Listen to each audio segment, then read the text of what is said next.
Welcome to happy cinema. ఈరోజు power star Pawan Kalyan నటించిన 'ఊచి' movie యొక్క రివ్యూ అయితే చూద్దాం. సినిమా కథ చూసుకుంటే 90స్ పీరియడ్‌లో అయితే రన్ అవుతుంటది. సత్య దాదా అనే ఒక వ్యక్తి అయితే ఉంటాడు. ఆ వ్యక్తికి సొంతంగా ఒక పోర్ట్ అయితే ఉంటుంది. సో, ఇప్పుడు ఒక మిరాజ్ కార్ అనే ఒక వ్యక్తి అయితే ఆ పోర్ట్‌ని ఎలాగైనా సంపాదించి దాన్నైతే తన స్వాధీనంలో పెట్టుకోవాలని ఒక ప్రయత్నిస్తా అయితే ఉంటాడు. ఇప్పుడైతే మిరాజ్ ఖాన్ చిన్న కొడుకైతే ఆ ఒక పోర్ట్ ఏరియాలోనే కనబడకపోవడంతో మిరాజ్ ఖాన్ పెద్ద విధ్వంసమే సృష్టిస్తాడు. సో, అక్కడున్న కంటైనర్స్‌లో అంతా పెద్ద పెద్ద ఎక్స్‌ప్లోసివ్స్ అయితే ఉంటాయని ఒక ఇన్ఫర్మేషన్స్ అయితే వెళ్తుంది. సో, మిరాజ్ ఖాన్ అయితే చాలా మందినైతే చంపేస్తాడు. అదే విధంగా సత్యదాద కొడుకుని కూడా చంపేస్తాడు.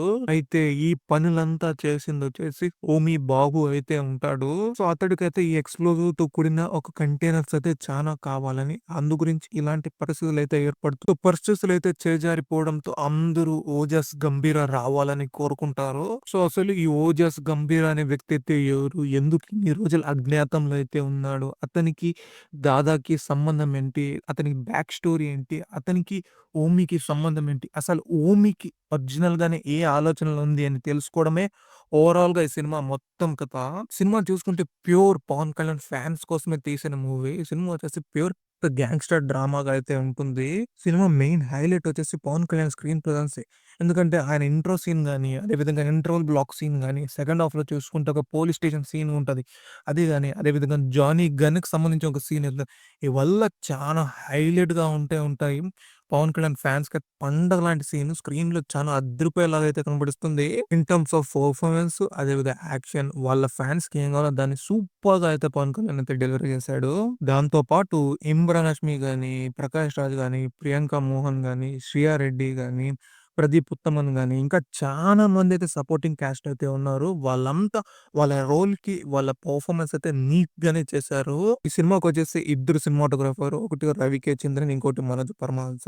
ఏ సీన్ ఏ హీరో తీశారో మనకైతే తెలీదు గానీ, మొత్తం సినిమా చూసుకుంటే చాలా స్టన్నింగ్ అండ్ పవర్‌ఫుల్‌గా అయితే ఉంటుంది. అంత రిచ్ అండ్ గ్రైండర్‌గా ఉంటుంది సినిమా మొత్తంగా. స్పెషల్‌గా చెప్పుకోవాలంటే నాకు ఒక షాట్ అయితే నచ్చింది. నీళ్ళలో నుంచి అప్స్ అండ్ డౌన్ కెమెరా అయితే రొటేట్ అవుతుంది. ఆ సీన్ అయితే చానా అద్రిపోయేలాగా తీశారు. చాలా సూపర్‌గా ఉంటుంది ఆ సీను. మనకు తెలుసు తమన్ వచ్చేసి ఎలా మ్యూజిక్ చేస్తాడని. ఇలాంటి మూవీస్‌కైతే ఆయనకి పండగలా ఉంటుంది. డ్రమ్స్‌తో అయితే చితక కొట్టేస్తాడు. అదే విధంగానే చాలా మాస్ మూవ్‌మెంట్స్ వచ్చేసి ఆయన మ్యూజిక్‌తో భలే ఎలివేట్ చేశాడు. తమన్ వచ్చేసి one of the biggest strength ఈ మూవీకొచ్చేసి. సో, ఇంతలా సూపర్‌గా ఉన్న ఈ సినిమాలో ఏం మైనస్‌గా అనిపించిందంటే, పవన్ కళ్యాణ్ లాంటి ఒక పెద్ద స్టార్‌ని వీళ్ళు 14 యాక్షన్ డ్రామాని తీయడానికైతే ట్రై చేశారు. ఖచ్చితంగా చెప్పగలను నేనైతే ఈ సినిమా వచ్చేసి విజువల్లీ చాలా కొత్త రకంగా అయితే ట్రై చేశారు. కానీ రైటింగ్ వైస్ వీళ్ళు చాలా వర్క్ చేసిండాలనుకుంటా. ఎందుకంటే పాత భాష లాంటి కథనే ఆ సినిమా చూసుకుంటే ఆ టైమ్ పీరియడ్‌కైతే బాగానే ఉంది. బట్ ఈ సినిమా ఈ టైమ్ పీరియడ్‌కైతే కాస్త కొన్ని విషయాలైనా అప్‌డేట్‌గా అయితే చేసిండాల. కొంచెమైనా మార్చిండాల కథ. కొంచెమైనా వే ఆఫ్ ప్రెజెంటేషన్ అయితే చేంజ్ చేసిండాలనుకుంటా నేనైతే. సో, అంతే కాకుండా మనం వచ్చేసి పవన్ కళ్యాణ్ ఫ్యాన్. ఆయన్ని చూడడానికి సినిమాకెళ్తాం. దాదాపు ఫస్ట్ హాఫ్‌లో చూసుకుంటే 5, 6 సీన్‌లే ఉంటది.